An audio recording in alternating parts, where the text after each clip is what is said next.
The explosion shook the crystal walls of the great hall. Screams echoed. Lights flickered. Dozens of alien delegates ducked behind chairs as smoke poured through the broken ceiling.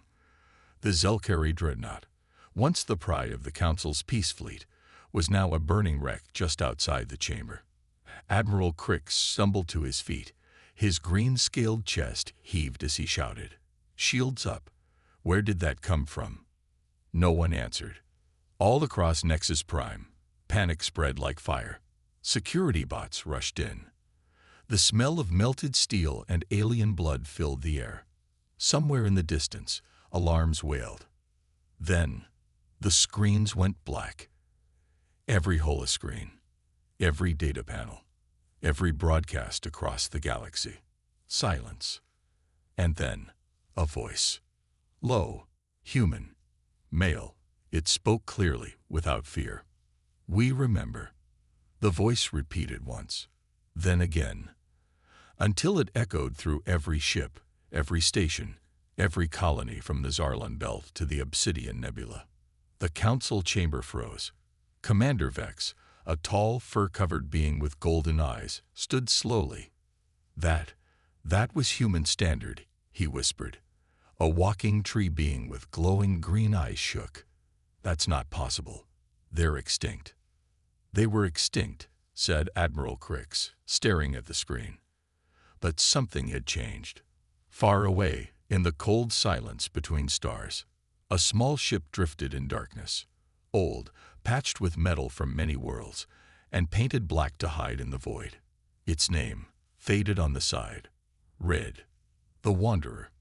Inside, humans moved like ghosts, silent, careful, trained by 300 years of running, hiding, surviving. Captain Jake Morrison stood on the bridge. He stared at a cracked window, watching stars slide by. His gray hair was tied back, his eyes sharp but tired. His coat was old, stitched 100 times, but his back was straight, and his mind was sharp. Behind him, the crew whispered, "Was that us?" Someone said, "I thought the vault was sealed." "No one's supposed to know we're still alive." Jake didn't turn around. He spoke quietly. "That signal didn't come from us." A door hissed open. Lieutenant Amy Chen stepped in. She walked fast, holding a glowing data pad. Her black hair was tied short, her eyes fast and alert. "Captain," she said, "we've got a problem." Jake raised an eyebrow. "Just one." She didn't smile. "The vault's been accessed." Jake turned slowly. "Ours?" "No. One of the hidden keys. Location unknown. But it triggered a broadcast, galaxy-wide." Jake stared at the floor for a long second. "They'll come looking now." Amy nodded. "They already are." On Nexus Prime. The panic had settled into fear. The Council sat around their round table once more, though many seats were now empty. "This is an act of war," said a lizard-skinned ambassador. "No," said another, her voice shaking. "This is something worse." Admiral Crix pulled up a holomap. A small blue dot blinked near the edge of the galaxy. "Sol system, Earth's system. It's been silent for 3 centuries," he said. "No heat, no ships, nothing. They were gone." "Obviously," said Commander Vex. "They were not." A new voice entered the chamber. "I warned you." All heads turned. A tall, gray-furred alien with long ears and tired eyes stepped forward. His name was Viren of the Ashari, a historian and translator. Few ever listened to him. "I told you 3 centuries ago," Viren said. "We didn't destroy them. We scattered them. And we never erased the vault." Crix growled. "You're saying they planned this?" Viren nodded. "Yes." And they waited. In silence. In the dark. Back on the Wanderer. Jake stared at a screen. It showed a memory. Earth. Blue oceans. Green forests. Billions of lives. All gone. "We should have destroyed the vault," Amy said softly. Jake shook his head. "No. The truth had to survive, even if we didn't." Amy looked down, but now everyone knows. They know we're alive, Jake said, but they don't know what we remember. Elsewhere, on a small moon near a dying star, 300 humans looked up at the sky. Red clouds swirled over a town made of steel, wood, and hope. They called this place New Texas. The real Texas had been dust for centuries, but the spirit remained. Amy stepped out of the shuttle, boots hitting solid ground for the first time in weeks. The landing bay of Arkin 5 buzzed with activity. Engineers in patched uniforms, weapons being tested, fighters being prepped. It looked nothing like the sleek alien tech of the Galactic Council. This was raw, human, scared and stubborn. Commander Malik stood tall at the entrance, his long coat swaying with every step. His beard was gray, eyes sharp. One look at Amy, and he gave a single nod. You brought it. Amy held up the sealed capsule, the seed. Malik's voice dropped. Do you know what this is? It's everything, Amy replied. History, strategy, blueprints, memories, Earth. Malik took a breath. Then it's time we stop surviving and start building. In a massive underground chamber, engineers opened the seed. The holographic display filled the air. Thousands of files, images, battle logs, and forgotten projects from before Earth fell. I-cores, ship schematics, planetary defenses, records of allies, and betrayals. One image stood out. Project GAIA Armor. Amy frowned. That's a name I haven't heard before. Malik narrowed his eyes. It was the last line of Earth's defense. They never got to finish it. Can we finish it now? Malik smiled grimly. If we can find the core. Across the galaxy, the Black Talon Armada licked its wounds. Inside their flagship, Commander Vex reviewed the last transmission from the Wanderer. His eyes twitched when he saw the vault tear through his fleet. That wasn't just memory, he growled. That was power. His second-in-command entered. The humans are gathering. Resistance cells have begun to rise across 7 systems. Arkin 5 confirmed active. Vex turned, voice like ice. Send the cleansing fleet. No survivors. Back on Arkin 5, Amy watched dozens of old warships rise from hidden bunkers. Massive engines ignited. The human resistance was mobilizing. But they needed more than ships. They needed belief. Amy walked to the old communication tower. Malik stood beside her. Are you sure about this? He asked. Amy nodded. They buried us. We're about to remind them we were seeds. She activated the transmitter. Across the stars, her message echoed. To every human hiding in the dark. This is not the end. We have the seed. We have our memory. And we remember who we are. Screens flickered on in distant colonies. Mothers stopped to listen. Soldiers paused mid-march. Children with no idea what Earth was turned their heads toward the stars. And something stirred in their hearts. Hope. Meanwhile, deep inside a ruined station orbiting a red giant, scavengers from the auric species uncovered something they didn't understand. A sealed chamber marked with strange Earth symbols. They opened it, and a dormant AI blinked awake. It spoke a single sentence. Command recognized. GAIA core online, awaiting coordinates. The signal traveled light years in seconds. Amy's console lit up. She gasped. Malik, we just found the core. Elsewhere, a ship drifted in the shadows, scared, massive, silent. Inside, Jake Morrison sat slumped in a chair, blood on his arm. The vault had kept him alive. Barely. He stared at the hologram of Amy's broadcast. A weak smile crossed his face. You did it, kid. Behind him, the vault spoke in an ancient Earth voice. Captain Morrison. Protocol Phoenix activated. Fleet reassembly in progress. Jake looked up. Show me. The walls shifted, and dozens of dormant ships, long hidden in the asteroid field around them, powered on. Part 6 Cliffhanger. The GAIA core AI linked with the seed. Blueprints loaded. One plan stood out among all. GAIA Armor, Earth-class Titan unit. A living warship. Part machine, part AI, piloted by humans with access to ancestral memory. Amy stared at the projection, stunned. Malik whispered, "We're not just fighting back.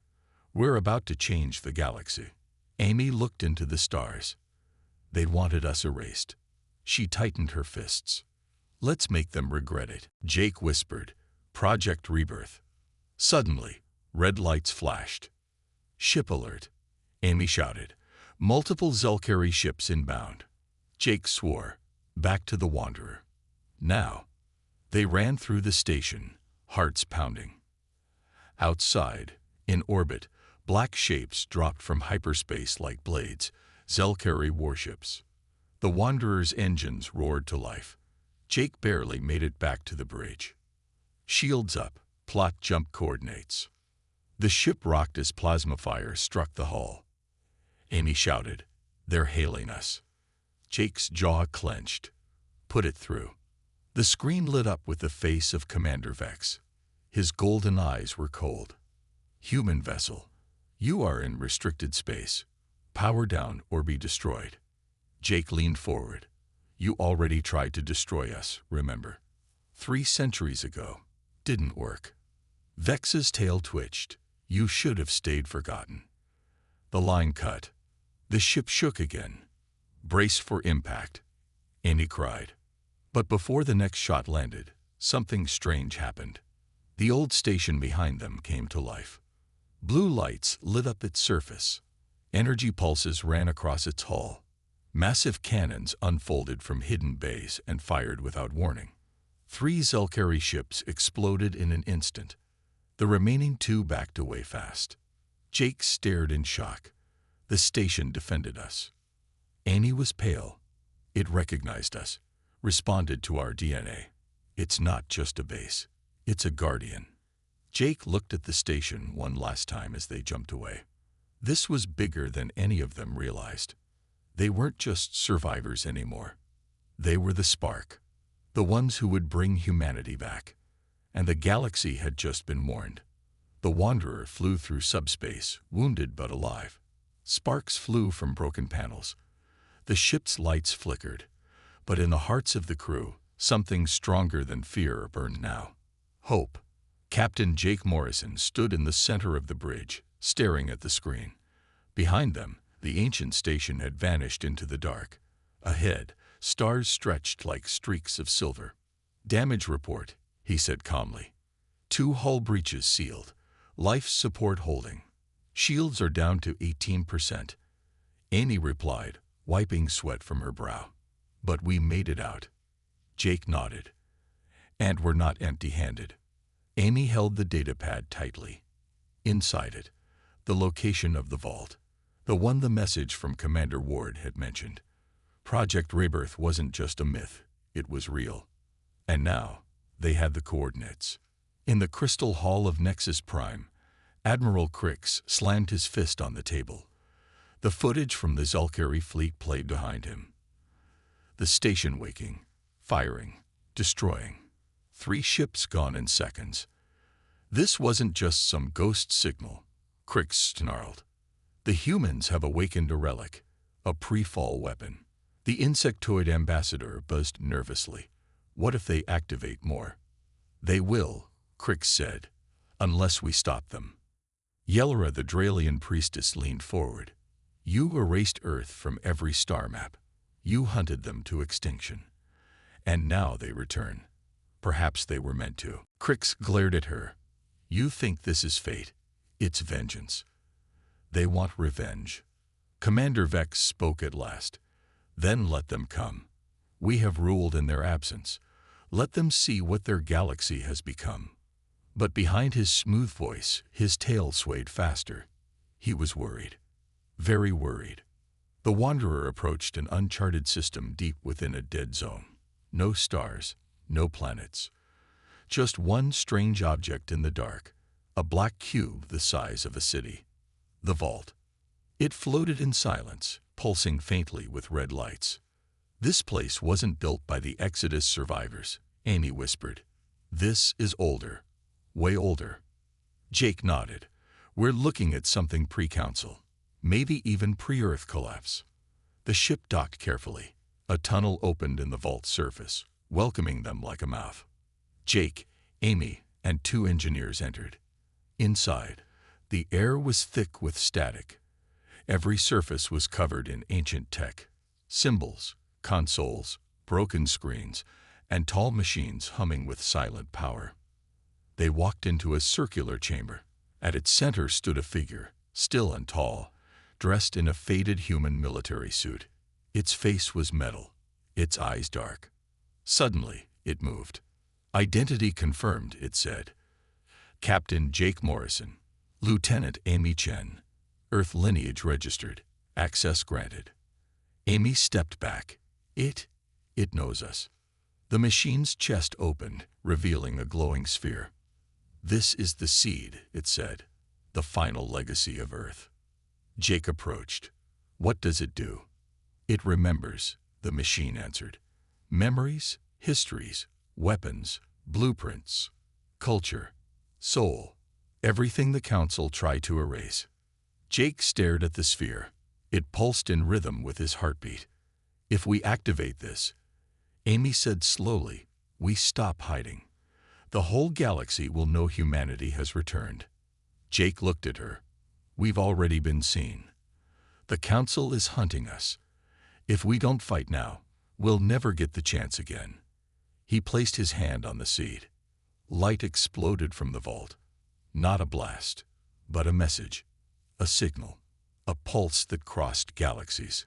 Every hidden human colony, every old drone left floating, every lost AI core waiting in silence. They heard it, all at once. In the mining colony on New Texas, Mayor Ben Rodriguez stood up from his desk. The lights in the ceiling flickered. Then every screen lit up with the same symbol, a blue Earth spinning inside a silver ring. People gathered in the streets, staring. "What is it?" someone whispered. Ben's voice shook. "It's a call." He turned toward the stars. Someone lit the fire again. Across the galaxy, Zelkari command stations detected the signal. Council servers were overwhelmed. Systems failed. Old records returned from deletion. Images of Earth, of human resistance, of the old wars, resurfaced. Admiral Crix stared at the chaos on his screen. "The vault is open," he said. Commander Vex's face appeared in a secure line. "We must act now," he said coldly. "No more warnings. We destroy the humans, or we lose the galaxy." Crix agreed. And the Black Talon Armada was launched. Back in the vault, the seed continued to upload data to the Wanderer. Ancient maps, coordinates of other human vaults, old weapons buried in moons, unfinished ships, codes to override Council machines. And one more thing. A name. Jake read it aloud. "Erebus." Amy blinked. "What's that?" In the town hall, Mayor Ben Rodriguez stood before his people. "They found us," he said. "We don't know how. Maybe it was the vault. Maybe a scan. Doesn't matter now." A woman raised her hand. "Can we run?" Ben shook his head. "Not fast enough." Another voice. "Can we fight?" Ben smiled, sad, but proud. "We've been running for 300 years, and we've built something here. Farms, schools, families. It's not much, but it's ours." He paused, then said, "I say we stand." Back in deep space, Amy watched the data pad. The signal was spreading. Millions of alien species had already seen it. Some were laughing. Some were afraid. Some were angry. But one thing was clear. The galaxy now knew. Humanity was not extinct. Jake rubbed his face. "If we let the rest of the vault open." Amy looked up. "We show them what really happened." Jake nodded slowly. "Then maybe they'll understand." Amy stared at him. "Or maybe they'll kill us all." He looked at her, serious. Then we make them remember who they're trying to kill. In the shadows of Nexus Prime, a council general whispered into a hidden comm device. Begin Operation Dustfall. Find the Wanderer. Destroy the vault. Erase the humans. This time, for good. But it was already too late. The stars were shifting. Ships were moving. Old codes were waking up. And across the galaxy, whispers rose. The humans are back. 3 centuries ago, in the final days of the Earth Wars, 22 secret vaults were built. Only 5 remained. And Vault 9 had just unlocked itself. Not with a bang, not with a flash, just a click in the void. Hidden deep inside a hollow asteroid drifting beyond the Zarkan expanse, Vault 9 had no windows, no doors, and no air. But inside, it glowed, quiet and alive. And something woke up. Captain Jake Morrison sat in the command chair of the Wanderer, hands clenched tight. Lieutenant Amy Chen stood beside him, her data pad shaking in her grip. I confirmed the pulse, she said, voice tense. Vault Protocol 9 has gone active. Automatic unlock. Sequence complete. Jake looked up. You sure it wasn't triggered by us? She shook her head. This came from inside. Internal timer. Jake cursed under his breath. It was supposed to stay sealed unless Earth survived. Amy's eyes met his, but Earth didn't. Jake's silence said everything. Inside Vault 9, lights flickered on for the first time in 300 years. Rows of cryopod's lined the walls. Some were empty. Some had long gone dark. But one pod blinked green. Inside it, floating in suspension, was a child. A boy, no older than 10, curled up like he was sleeping. The pod hissed. Steam leaked out. Mechanical arms lifted the cover. The boy opened his eyes. Blue, clear, awake. He sat up and whispered his first word in 3 centuries. Mom. Back on Nexus Prime, the Council had called for emergency silence. Ships were grounded. Transmissions blocked. All known human sympathetic species were under watch. Admiral Crix stood before a hidden chamber of 12. The Quiet Circle, an ancient group within the Council, meant for threats that shouldn't exist.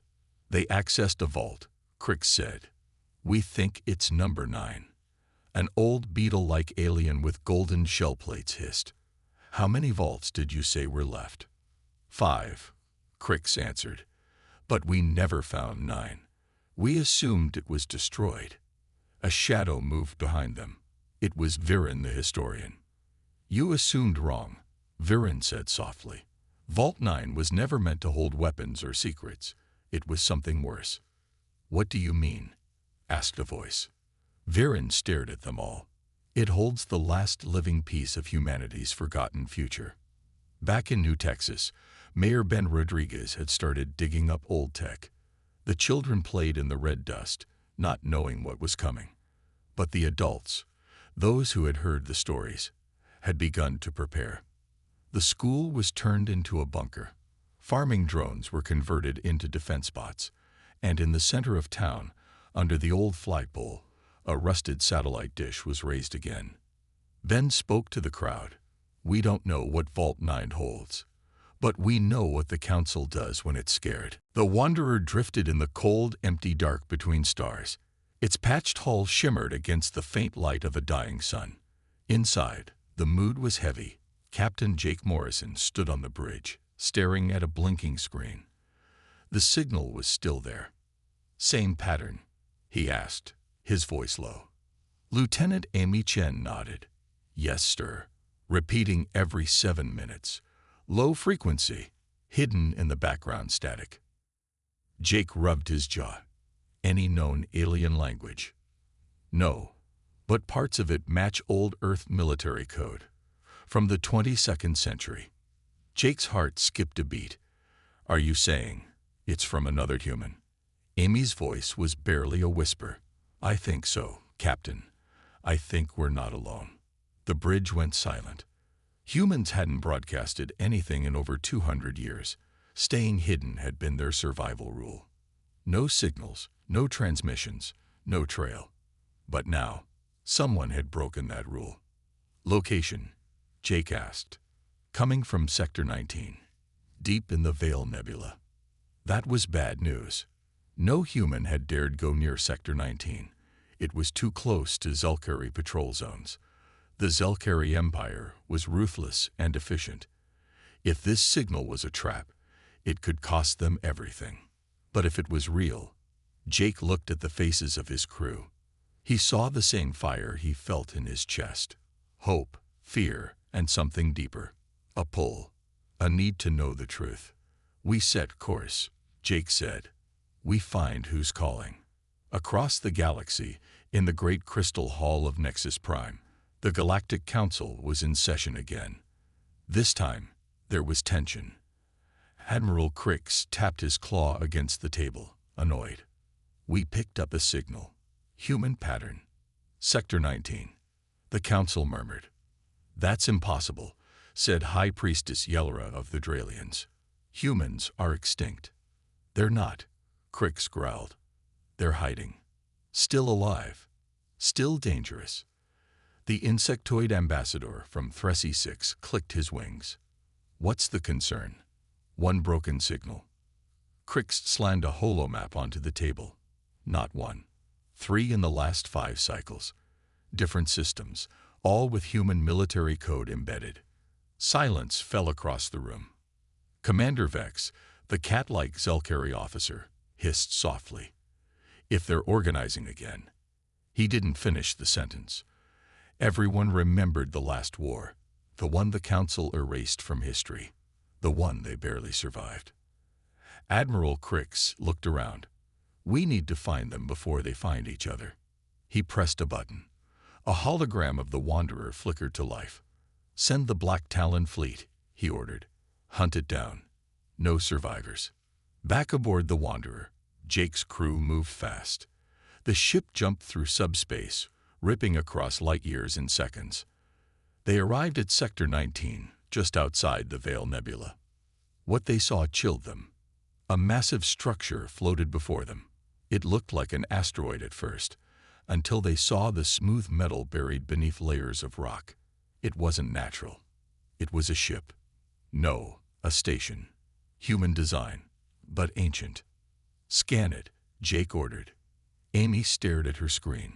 No life signs, no defense systems. Just one thing. The signal is coming from inside. Jake narrowed his eyes. Prep the boarding team. 10 minutes later, Jake, Amy, and 4 others floated across space in suits, their boots magnetically locked to the ancient hull as they moved toward the main hatch. It opened without a sound. Inside, dust and shadows filled the empty corridors. Faded Earth flags still hung from the walls. The air was stale but breathable. This place is from the early Exodus, Amy whispered, before the fall. Jake touched the wall gently. This is a piece of our history, the lost piece. They followed the signal deeper into the station, past ruined bunks, shattered screens, and long-dead lights. Finally, they reached a control room. In the center was a glowing sphere. Amy gasped. Captain, this is a memory core. Jake stepped forward. You think it still works? Only one way to find out. He placed his palm on the surface. The sphere lit up. A hologram flickered to life. A man appeared, tall, wearing a black Earth defense uniform, one eye replaced by a glowing red implant. This is Commander Elias Ward. Final message. Year 2614. Everyone froze. That was over 300 years ago. The hologram continued. To any human still alive. This station holds Project Rebirth. We knew the Council would try to erase us. We planned for it. Inside this station is the map to every safe haven, every secret cache, every weapon Earth ever hid. The crew stared in disbelief. We failed to save Earth, but maybe you can save what's left. Find the vault, unlock it, and finish what we started. The message ended. Silence. For hours after the null engine exploded, no one spoke. The battlefield above Arkin 5 was full of drifting wreckage, broken ships, debris, and glowing fragments of the shattered weapon that had almost erased time itself. The GAIA Titan was gone. So was Captain Jake Morrison. Inside the human base, Amy Chen sat alone in the control room, staring at a blank screen. Her hands trembled. Her eyes were red. No signal. No trace. No heartbeat. Malik entered, placing a soft hand on her shoulder. He saved us. Amy shook her head slowly. He was us. Elsewhere, hidden in the void of a collapsed wormhole. The Titan drifted in emergency stasis. Its core was dim. Power almost zero. Damage beyond repair. Inside the cockpit, Jake floated unconscious. His body was broken, but the neural link still pulsed.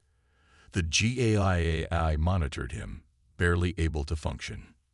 Pain, memory, identity, preserved. A soft hum rose inside the armor. The last backup system, buried deep in GAIA's code, began to activate. Protocol Genesis. But it needed a signal, a reason, a voice. Back on Arkin 5, Amy climbed the outer tower, the same one they had rebuilt with their bare hands.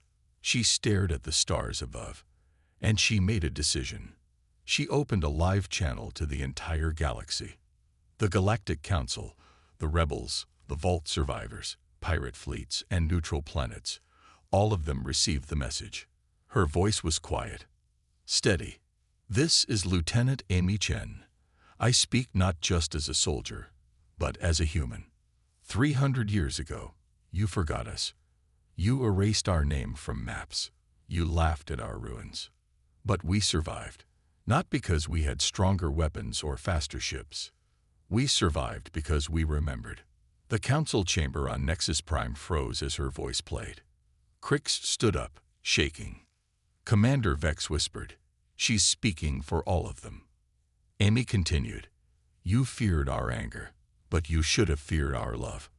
Our love for home, for each other, for the truth. You called Earth a dead world. But Earth is not a planet. It's an idea. And ideas never die. If you want to destroy us again, you're welcome to try. But you'll have to fight every memory we've kept alive." Something stirred in the void. Inside the GAIA Titan, Jake's eyes snapped open. The cockpit lit up. The AI's voice returned, weak but present. Pilot signal. Voice identified. Amy Chen. Memory ignition complete. "Welcome back, Captain." Jake grinned through cracked lips. "Took you long enough." The Titan roared. Its armor healed. Systems rebooted. Energy surged like a star being born. Across the galaxy, hundreds of old satellites, relics of Earth's golden age, suddenly activated. They played one final message. We are the children of Earth. We forgive no betrayal. We forget no truth. The Titan returned. It burst from the void like a comet. Every ship still in orbit paused to watch. It landed on Arkin 5 with thunder in its wake. Amy ran through the base. The cockpit opened. Jake stepped out, burned and limping, but alive. She ran to him, hugged him, and for the first time in centuries, Earth's lost children felt whole again. The Council tried one last move. A dreadnought fleet approached Arkin 5, ready to finish what the null engine couldn't. But something had changed. Dozens of alien ships, once neutral or hostile, turned to defend the humans. Pirate queens, outlaw captains, fringe colonies, all of them chose Earth's side. Not because they trusted humanity, but because they believed in them. Amy stood at the center of the command room, Jake beside her, the Titan behind them. And she gave the final order. No more hiding. No more running. Let the galaxy remember. Fire. The human fleet unleashed every weapon they had. Alien allies joined them. The Council's dreadnoughts shattered. Nexus Prime sent a surrender signal. And just like that, the war ended. Epilogue. The memory that remains. 5 years later, Children played in the gardens of New Texas. Trees grew again. The stars looked kinder. Amy became the first ambassador of Earth to the new Galactic Union. Jake retired, living in a quiet home near the Titan's resting place. Every year, on the day the null engine was destroyed, the galaxy celebrated Memory Day, not as a victory, but as a reminder of what was lost, of what survived, of what it means to be human. We were erased, forgotten, hunted, but we remembered, and now so will you. The end. A voice from the crowd. You think they'll bomb us? Ben didn't flinch. They won't waste bombs. They'll wipe us from every record. Again. A pause. Then he added, they did it once. They'll do it better this time. Meanwhile, in the Zarkan expanse, the pod systems beeped. Monitors blinked green. Nutrient levels stable. Heart rate normal. The boy, still silent, stood up for the first time. He wore a suit made of smart fiber. It adjusted as he moved. His feet touched the metal floor. He wobbled, then walked. He wasn't afraid. He had no name. Just a code. Alpha 9. A voice crackled through the walls. A recording. Hello, Alpha. If you're hearing this, it means Earth is gone. You are the last product of Project Eden. You are not just human. You are hope. He blinked. Your mission is survival. Observe. Learn. Connect. You were made to finish what we could not. The boy looked up, and in his young eyes, something ancient sparked. Back on the Wanderer. Jake paced the bridge, thinking fast. We can't leave him there, Amy said. The Council has already sent probes. They'll find Vault 9 in hours. Jake nodded. We're going in. Amy looked at him. That's suicide. It's Council space. Jake looked over at his pilot. How long to the Zarkan expanse? The pilot, a sharp-tongued woman named Raya Vega, ran the math. At top speed, 2 days. Maybe less if we burn hot. Jake nodded. We don't have 2 days. We move now. Silent route. No lights. No signals. Amy grabbed his arm. You think this kid is... what? A weapon. Jake looked at her. I think he's a message. Amy frowned. To who? Jake's voice was quiet. To everyone who thought we were gone. Hours later, near Vault 9, a Council ship arrived first. It was sleek, black, and fast. No insignia. No signal. Inside were 6 elite purge agents, trained for one thing only, removal of dangerous species. They entered the asteroid like shadows. No talking, no mistakes, until they reached the chamber and saw the boy. One agent raised a weapon. Don't, another whispered. He's just a kid. But the leader said, he's not just anything. As he lifted the blaster, the boy turned and looked at him. No fear, no confusion, just stillness. And the walls began to glow. Symbols lit up in ancient Earth script. Codes danced through the air. The pod behind the boy opened wider, and something inside it hummed. One agent backed away. He's activating it. The leader fired. The bolt hit air. The boy vanished. Then the lights went red, and Vault 9 sealed itself again. On the Wanderer, alarms screamed. Amy stared at the monitor. Vault just sealed again. Jake growled. Too late. Raya shouted from the helm. Incoming ships. Council class. Multiple signatures. Jake turned to the crew. Weapons offline. Lights off. Stay dark. Stay quiet. But Amy's screen flashed. No, wait. There's another signal. Jake leaned in. On the screen, a message played again and again. One word. Just one. Observe. Jake whispered. He's watching us. Amy looked up, shaken. Who is he? Jake shook his head. Not who. What? On Nexus Prime, panic returned. The purge team's feed had gone dark. No response. No bodies recovered. Crick stormed into the quiet circle. He erased them, he said. They were top agents, one counselor barked. Crix didn't answer.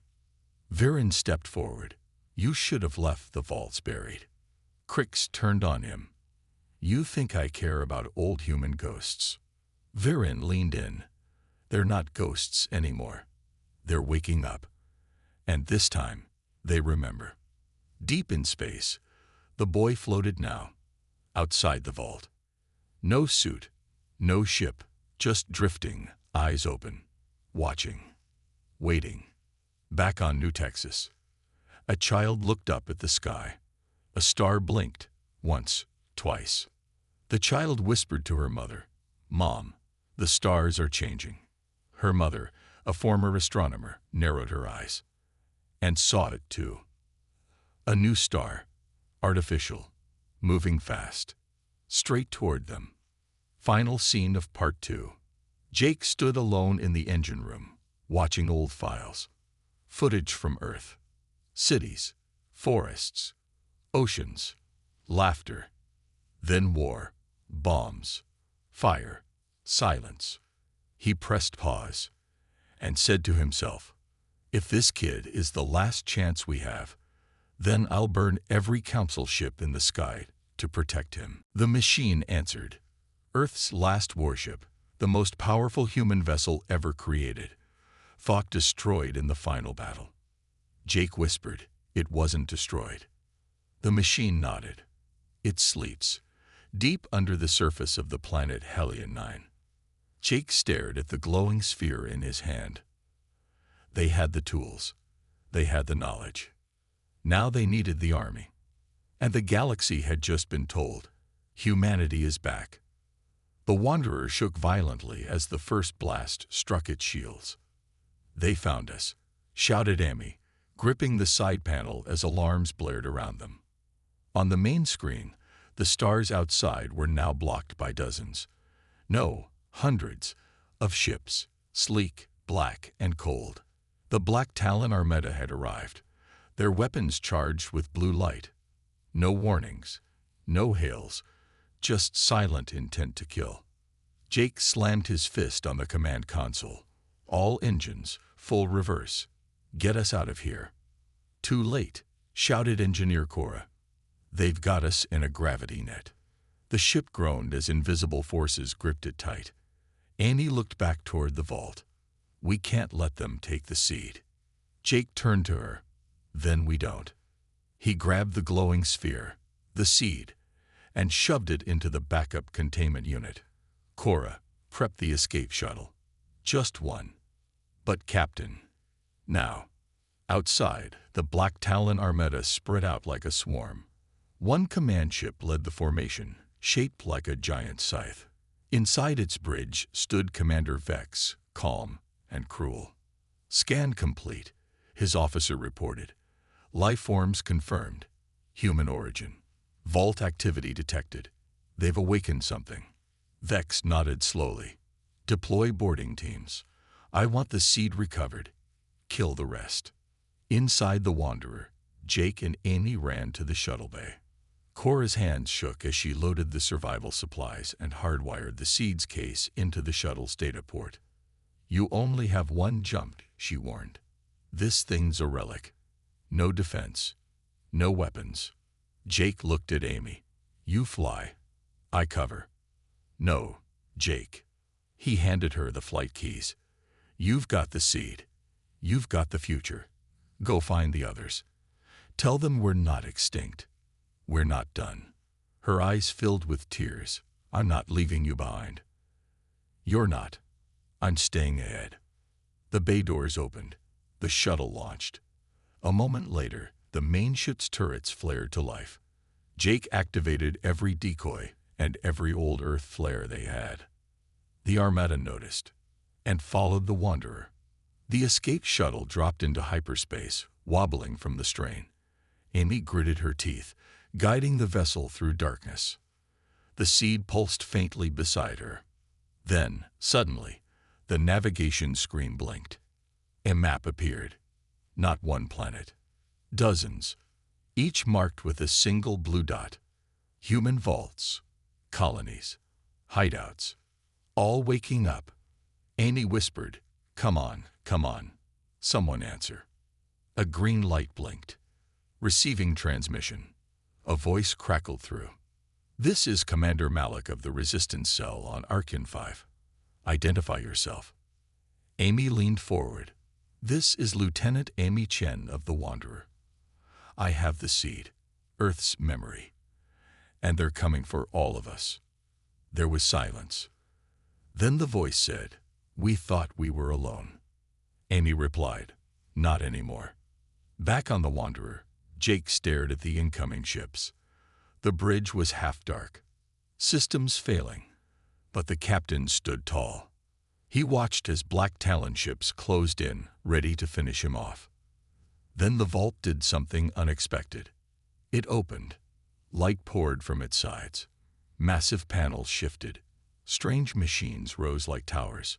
Old weapons, ancient human tech, hidden deep, activated. The vault fired. Half the enemy fleet disintegrated in seconds. Jake grinned. "Guess we woke the right ghosts." The vault wasn't just a library. It was a fortress, and humanity had just remembered how to fight. Cut 2. On Nexus Prime, chaos erupted in the council chamber. News feeds screamed. Vault activation. Human tech detected. Armada damage. Admiral Crix stared at the images, jaw tight. "This is no longer a cleanup," he said. "It's a war." Elsewhere in the galaxy. In hidden bunkers, in deep space colonies, in frozen outposts long abandoned, humans woke up. Engineers repaired old weapons. Pilots tested engines. And leaders began sending a single message: return. From the darkness, humanity rose again. Not angry, not begging, but ready. Part 5 Cliffhanger. Amy's shuttle reached Arkin 5's orbit. Below her, lights flickered on, thousands of them. Ships, factories, hangars. And on the horizon, a shape slowly emerged from the mountain base. A warship. Big, old, human-made. A voice came through the comms. "Welcome back, Lieutenant. It's time we remind the galaxy who we are." Thunder cracked across the black sky of Arkin 5. The atmosphere rippled as something massive broke through the clouds. The Vault fleet, led by Captain Jake Morrison. The battered Wanderer took point, scared but unbroken. Behind it, 27 ancient Earth ships, each reborn with alien scrap, AI implants, and raw human engineering. They didn't look like much, but they moved with purpose. Jake stood on the bridge, arm in a sling, pain sharp in every breath. "We're home," he muttered. The transmission tower on Arkin lit up. Amy's face appeared. Her voice shook. "Captain, you made it." Jake smiled. "We're not done yet." Underground, far beneath the main base of Arkin 5, engineers worked like possessed souls. Sparks flew. Wires snapped. Metal roared. The GAIA armor was taking shape. It was the size of a mountain, fused with alien alloys and ancient Earth tech. 4 arms, 2 legs, a reactor core humming with stored solar fury. Its heart, the GAIA, its soul, human memory. Amy stood on the observation deck, staring in awe. She whispered, "What do we call it?" Malik answered without turning, "We call it home." But not all was well. Inside a dark chamber, Lieutenant Harris, once Jake's loyal weapons officer, activated a hidden comm device. A blue light pulsed. A voice answered in the alien language of the Council. He replied in perfect Selkari. "It's confirmed. The Titan is almost complete. Begin the strike. I'll open the shields from the inside." The voice responded coldly, "You will be rewarded, or erased." Harris turned off the comm and whispered to himself, "They abandoned Earth. I won't make that mistake again." At the Galactic Council, Panic had replaced arrogance. Footage of the Vault fleet had spread. Reports of the GAIA armor had reached them. And the humans, they weren't hiding anymore. Admiral Crix slammed his fists on the holotable. They were supposed to be extinct. Commander Vex hissed. They're not. And they have something dangerous. Emotion. Purpose. Unity. The room fell silent. Crix looked around. Send the null engine. Gasps echoed. Even Vex flinched. That weapon erases memory and time. It's unstable. Crix cut him off. So are the humans. We wipe Arkin 5 off the star map. Back on Arkin 5, the Titan roared to life. Engines ignited. Plates locked into place. The GAIA spoke in a calm, motherly voice. System checks complete. Human pilots required. Amy and Jake stood at the docking ring. Amy looked at him. You ready for this? Jake grinned through the pain. I've been dead once already. Let's finish what we started. They entered the cockpit. Memory streams flowed into their minds. Echoes of Earth's past, voices of the fallen, warnings of the future. The Titan stood and walked. Then came the betrayal. As the human fleet rose to join the Titan, alarms rang out. Shield failure. A tech screamed. We're exposed. Malik turned to the console. Why? Amy's screen flickered. A video feed played. Harris, disabling the base's power grid. Jake's eyes narrowed. He gave them our position. Suddenly, the sky turned white. A portal opened above Arkin. The null engine arrived. It looked like a black hole wrapped in lightning, pulling time and memory into itself. It didn't just destroy. It erased existence. Amy gripped the controls. GAIA, prepare all weapons, fire at will. But the Titan's systems began to flicker. The AI stammered, null field, distorting memory protocols, initiating fallback mode. Jake screamed, not now. Above, the Wanderer and Vault fleet engaged the Council ships. Explosions lit the sky. Inside the Titan, Amy accessed the seed manually. Her fingers flew over controls, unlocking the last file. Emergency override. Earth Code Alpha. A voice spoke. In Earth's final hour, we give our last weapon not to warriors, but to those who remember. The Titan's eyes blazed. The null engine locked on. Malik shouted over comms, You've got one shot, Amy. One. Amy and Jake closed their eyes. Memories of Earth flooded in. A beach, a ruined city, a mother singing, a soldier crying, children laughing under stars. Then, GAIA armor, engaged.